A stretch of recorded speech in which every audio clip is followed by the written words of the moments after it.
c'est l'anniversaire d'Anaïs et je lui prépare un gâteau yaourt. La recette dit mettre le pot de yaourt, puis en sucre mettre l'équivalent de 2 pots de yaourt, ensuite mettre la farine, l'équivalent de 3 pots et les autres ingrédients.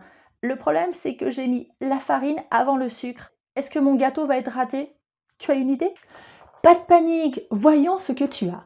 La recette est basée sur des quantités fixes pour chaque ingrédient et selon un nombre de personnes déterminé. Il s'agit donc de ratio. En effet, que tu mettes le sucre avant la farine ou inversement, cela ne change en rien les proportions de la recette. Donc tu n'as pas fait d'erreur puisque tu as respecté le ratio. Pour 2 pots de sucre, il faut 3 pots de farine, qui peut s'écrire 2, 2,3.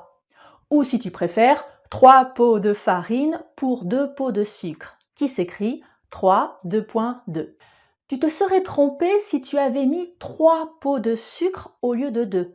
Tu n'aurais pas respecté les quantités et ton gâteau aurait été trop sucré. Ouf, je suis rassurée. Sauf que la recette était pour 6 personnes.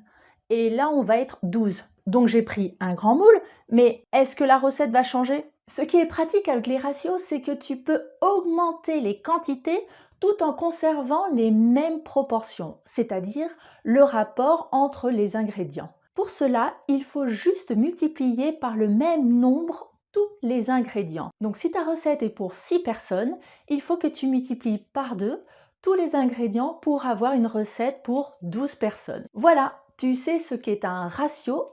Et dans d'autres vidéos, tu verras ce qu'est une proportionnalité, un pourcentage, une échelle. Voilà, voilà!